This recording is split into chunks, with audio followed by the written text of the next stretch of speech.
Happy Monday, guys. Good morning. Welcome to pre-market update. Hope you all had a great weekend. We'll start with Bitcoin today. You can see Bitcoin is pumping, and you can see we predicted this rally. You can see this arrow, dotted arrow. I did not change since a couple of weeks ago. I was telling Bitcoin is trying to form a bottom. It's near 200 EMA and SMA. We are expecting a rally, all right? And then, but you have to be cautious here because right now you can see later on I'm expecting some downturn moves as well. So Bitcoin should be looking to top here. If you go to 1 hour chart, I want to show you something important here. And if I hide all these EMA lines, you can see what's going on here. You can see Bitcoin had a massive gap up. This is CME futures. It opened on a massive gap up, and this gap is going to be closed when it closes to 57,875, and this will happen. Bitcoin will go back and fill this gap at some point. I just don't know exactly when, but I think it's going to be soon because I am expecting some weakness in July and August, late July and August in S&P 500. That should drag Bitcoin. So this gap will definitely be filled, guys.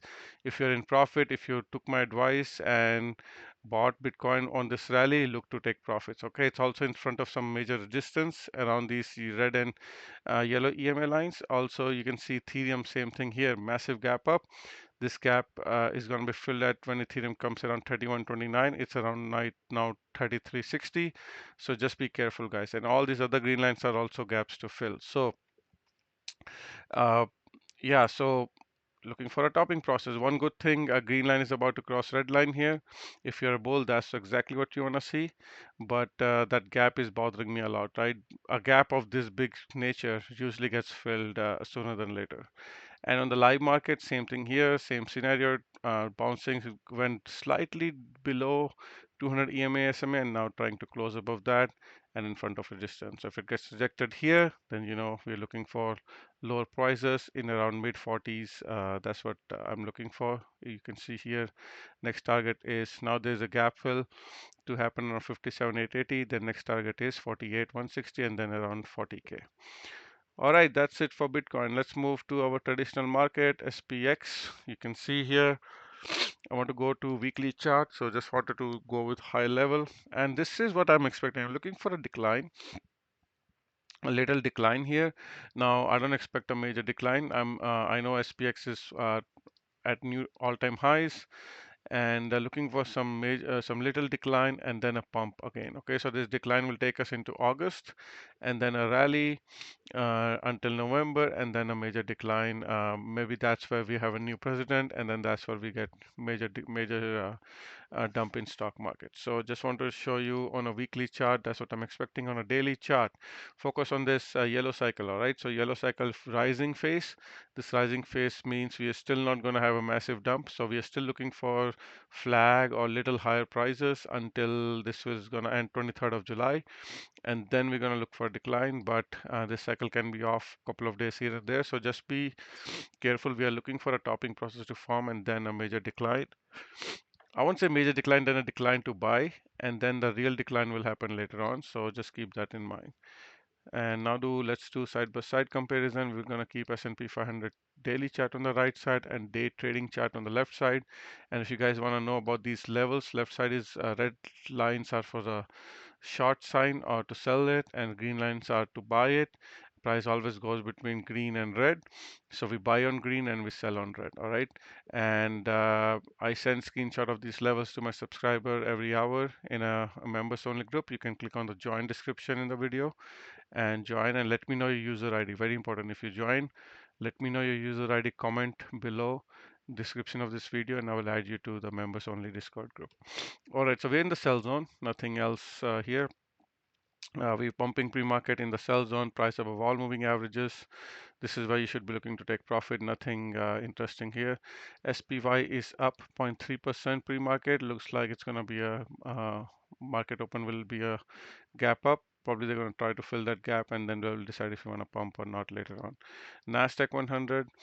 Same thing here, came from buy zone to the sell zone after that CPI release, then dumped to neutral zone, now again going back to neutral zone. All right, so It does look like Nasdaq bottomed, sorry, topped. This looks like an engulfing candle, which happened on Thursday, and now it's just trying to backtest and maybe going to reject here. Okay, so this candle looks really bearish on Nasdaq, not on S&P 500 and other sectors, but Nasdaq tech looks like it wants to go lower, and then money can flow into other stocks out of tech into financials, healthcare, industrials, and other stocks.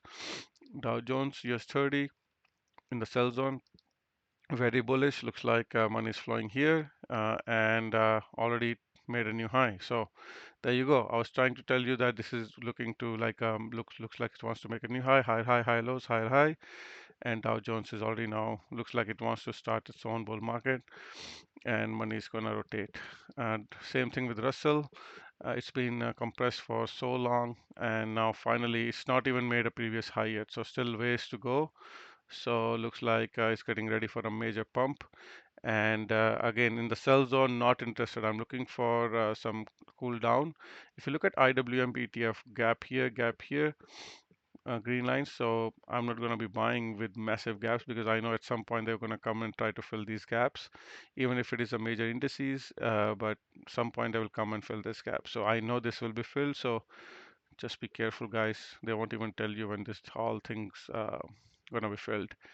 So look to take profit as soon as you can.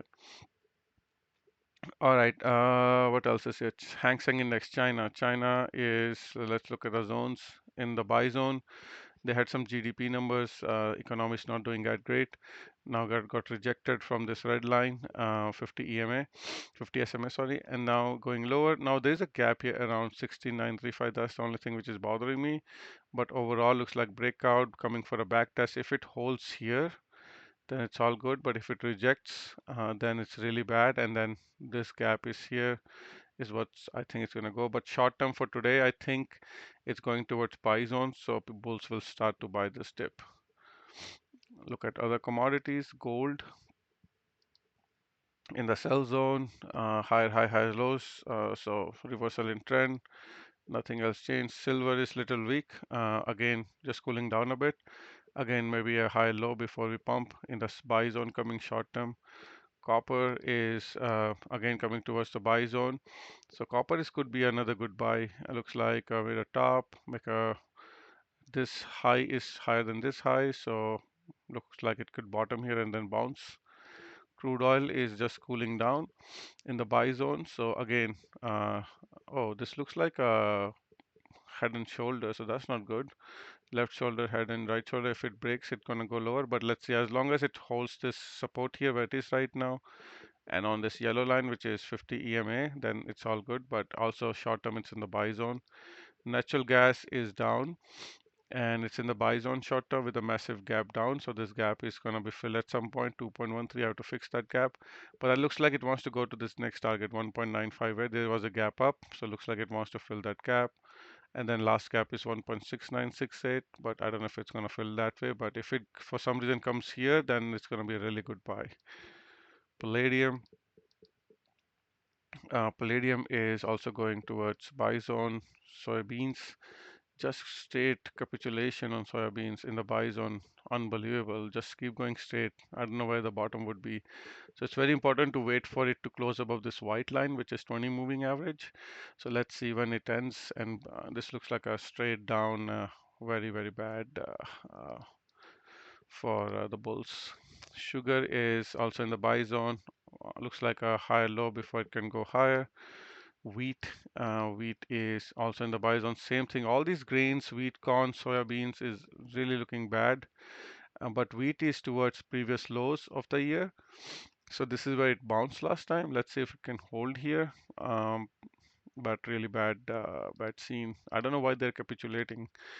Summer season should be pumping. Corn is also near lows. So maybe it's to do with dollar, not even dollar, because dollar is also going lower with looks like some kind of a trap setting up in commodities. But anyhow, you can see the dollar is near support, so this is not good for Bitcoin and stock market because if dollar finds support here and bounce, that's gonna be very bearish for gold, Bitcoin, and stock market because money will flow into dollar. And let's quickly look at major FANG stocks. Tesla again was down 8% and now again up 8%. So you can see up pre-market with a gap up. They're going to fill this gap, guys, 100% in the sell zone. So very good time to short open at the open. If you can buy Tesla puts, very good chance it's going to go fill this gap all the way down. There's a gap around 232, 231, then 212, then 196. I think two of these gaps will 100% be filled. So I'm going to stay away from Tesla. Uh, Apple is also in the sell zone. Not sure why it's pumping, but it's also in the sell zone. Amazon is in a buy zone, but it looks like it broke out, back testing this previous high. I'm not really interested in tech stocks because they're already in previous highs, already made a high. Netflix, for example, maybe it will wait for earnings for next decision.